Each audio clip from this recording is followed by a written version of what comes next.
A compulsory third-party vehicle insurance is on the cards for South African motorists. The scheme, which is under consideration, may reduce motor insurance premiums for those who are already paying to insure their vehicles. Research suggests that there are just under 10 million cars on the country's roads. Only 35% are insured.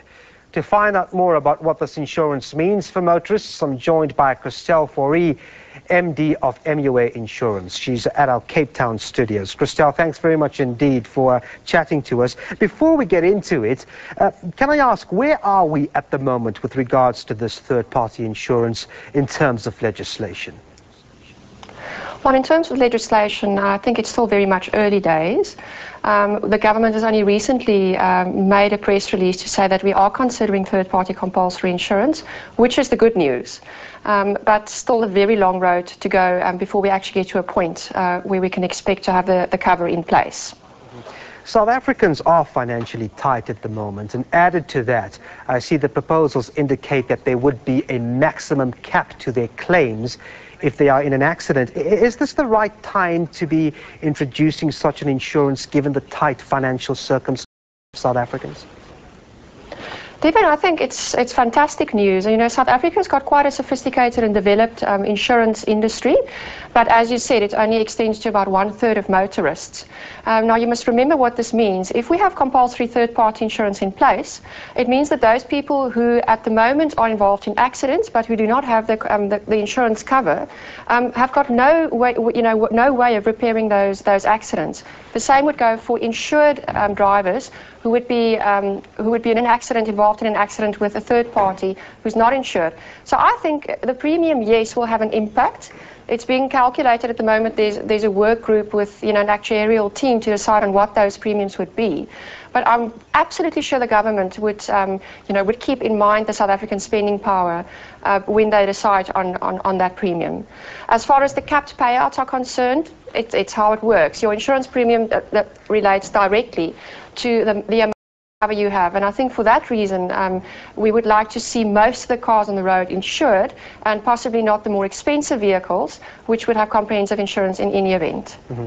The attractive quality about this whole element is the fact that motorists who are insured are made to believe that their premiums would come down by some degree. And I know it's early days, but can we tell how much premiums could come down by?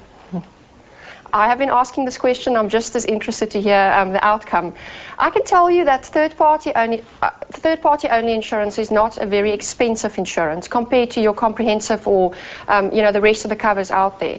So I don't expect this to be too much of a reduction in premium on those people already paying comprehensive insurance premiums. It's just a good thing overall for the insurance industry, for everyone contributing to this, to the insurance premiums out there, and it would be good for those people out there who are uninsured to actually have insurance, albeit a limited cover, have some cover in place to protect them in the event of an accident. Would one need an insurance beyond this third-party insurance? It would depend on your needs. Third-party insurance is a long way off full comprehensive insurance cover.